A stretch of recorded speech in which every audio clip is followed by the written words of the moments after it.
Olá pessoal, agora nós vamos para a nossa última aula sobre a Revolução Russa, ok? Nós já estamos na Revolução, os bolcheviques já tomaram o palácio, já fecharam a Duma, já estão no poder com Lenin, o seu principal líder, ok? Então Lenin, ele vai executar uma promessa.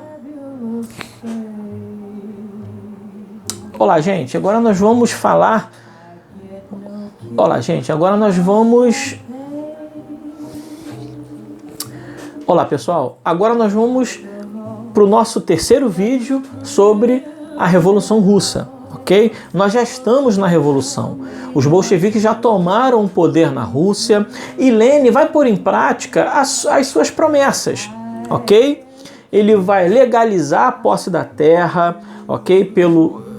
Para a população, ele vai dar direitos a várias nacionalidades que eram oprimidas pelo czarismo, porque o Império Russo, ele era enorme, a Rússia é muito grande, e de acordo com a extensão do seu território, dá para nós termos uma ideia, a quantidades de nacionalidades que existiam ali. E as outras nacionalidades, as outras etnias que não a eslava Rússia, elas eram muito oprimidas em seus direitos, certo? E Lenin, ele vai escutar, ele vai dar voz a essas nacionalidades, ele vai escutar, ele vai atender às reivindicações dessas nacionalidades. E o que todo mundo queria, vai retirar a Rússia da Primeira Guerra Mundial, certo? Beleza. Só que a Rússia, ou melhor, os bolcheviques, eles, logo no início do governo deles à frente da Rússia, eles já vão externar uma característica que vai ser a grande característica da União Soviética, que vai ser o autoritarismo. Ele vai criar a Tcheca, que foi uma polícia dos bolcheviques que servia para perseguir todo tipo de oposição, certo? Ele já tinha dissolvido a Duma, não existia mais o parlamento, Lenin governava sem nenhuma oposição, era somente o partido e Lenin, certo? Ele vai estatizar grandes empresas, bancos, empresas de seguro, estradas de ferro, siderúrgica e empresas de comércio exterior. O que ele não vai mexer serão nas pequenas e médias empresas que vão permanecer com os seus donos, E ele vai fazer também uma outra coisa, ele vai tabelar os preços, ok? Já iniciando, além de elementos socialistas, mais um elemento que vai caracterizar praticamente todo o governo soviético e principalmente o período stalinista, que vai ser ao autoritarismo, à violência. Ok? Beleza. Só que tem uma outra questão aí. Os grandes empresários, a nobreza, eles não vão ficar de braços cruzados perdendo os seus cargos, as suas posições, os meios de produção na qual eles eram donos, certo? E eles terão apoio principalmente da França, Inglaterra e dos Estados Unidos, que vão compor uma força que vai invadir a Rússia para tentar depor os bolcheviques e colocar de volta, trazer de volta, de repente, não o czarismo na forma absolutista, mas um czarismo parlamentar. Isso vai fazer com que os bolcheviques se organizem um exército de defesa que vai se chamar do Exército Vermelho, contra o Exército Branco, que era composto dos Estados Unidos, Inglaterra e da França. E vai haver o período de guerra civil. E nesse período de guerra civil, Lenin vai implantar o comunismo de guerra, certo? O que era esse comunismo de guerra? Para dar conta dos custos da guerra, Lenin ele vai encampar todas as empresas, ele vai estatizar toda a produção do país. Certo? Os salários serão iguais para todo mundo, independente se o cara era engenheiro ou se era faxineiro, certo? Isso tudo em função da guerra, para que o governo pudesse ter dinheiro para custear esse conflito em seu território. O nome dessas diretrizes vão se chamar de comunismo de guerra, na qual vai levar à vitória o Exército Vermelho, consolidando assim a Revolução Russa. Certo? Ok. Logo depois, Lenin morre. E ele já tinha orientado o partido que na morte dele, quem o substituiria seria o secretário-geral que já era o secretário-geral do partido, que era Joseph Stalin. Certo?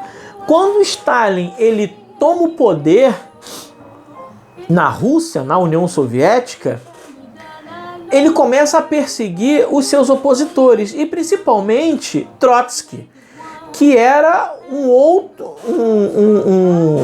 uma outra pessoa de extrema influência na Rússia, na União Soviética, que não concordava com algumas diretrizes de Stalin. Certo? Trotsky ele vai ser expulso, exilado da Rússia, ele vai se exilar no México, e mais tarde Lenin vai contratar um assassino e que vai matar Trotsky no México, pasmem, a picaretadas. Trotsky vai ser assassinado a picaretadas por uma pessoa enviada por Joseph Stalin. Ok? Beleza. Quando Stalin chega ao poder,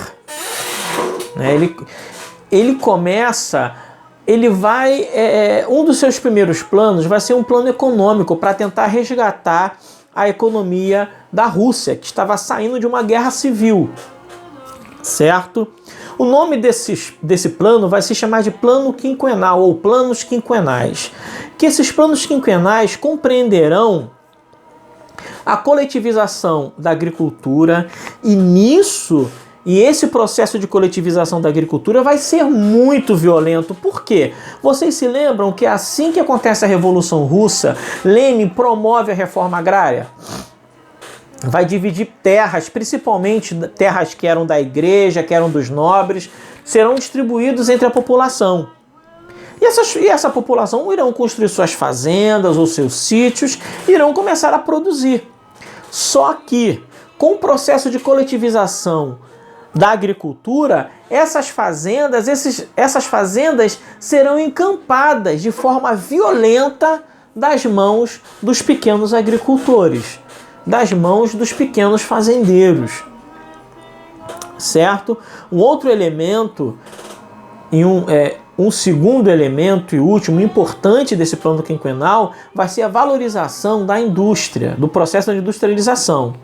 Basicamente, vai acontecer o crescimento da indústria de base, siderurgia, certo? Da indústria de base. Ué, professor, e a indústria de materiais, de produtos tipo produtos eletrônicos, eletrodomésticos, né? Não, esse tipo de industrialização, a Rússia ela não vai avançar tanto.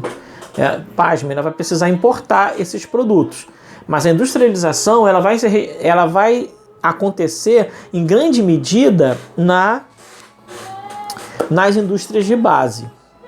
Certo? Então o plano quinquenal vai compreender essas duas reformas: coletivização da agricultura e o investimento na indústria, basicamente nas indústrias de base, né? Siderurgia, né?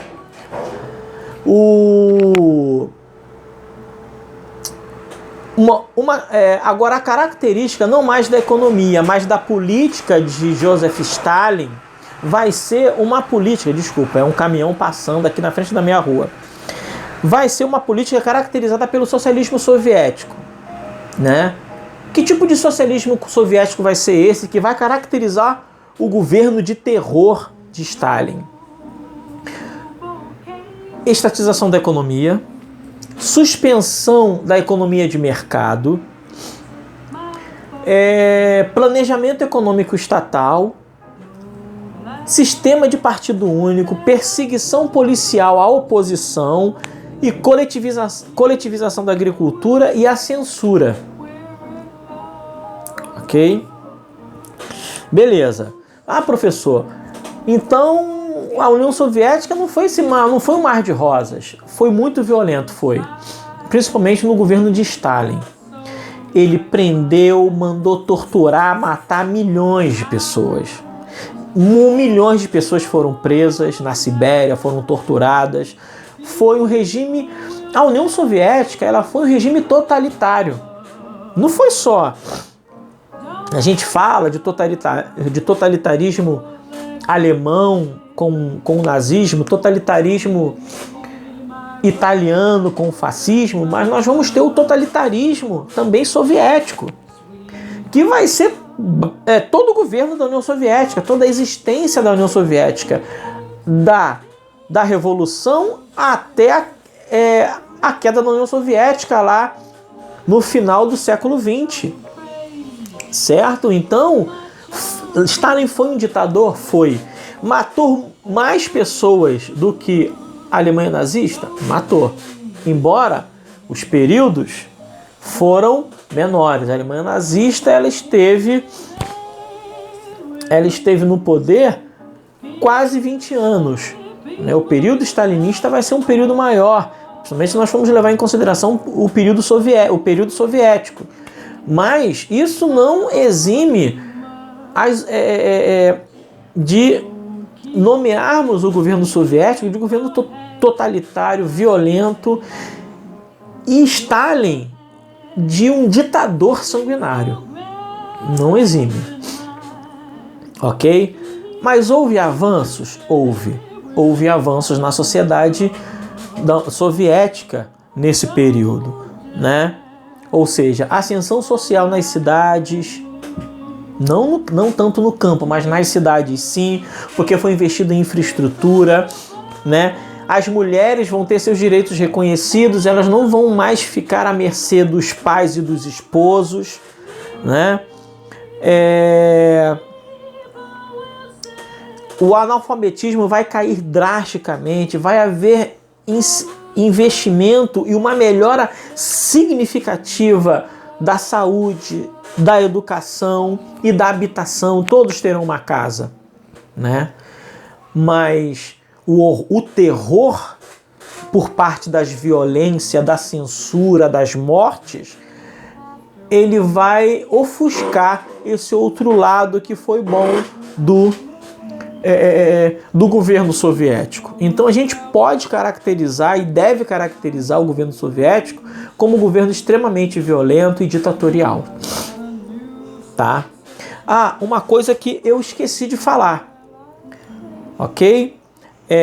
A NEP, a nova política econômica. Foi um projeto econômico que logo após a Revolução, certo, de 1917, Lenin ainda vivo, ele vai implantar na União Soviética como forma de melhorar a sua economia, né?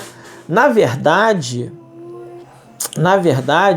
esse plano ele vai ser implantado após a Guerra Civil, tá? Porque a economia russa, em função desse conflito civil, estava em frangalhos.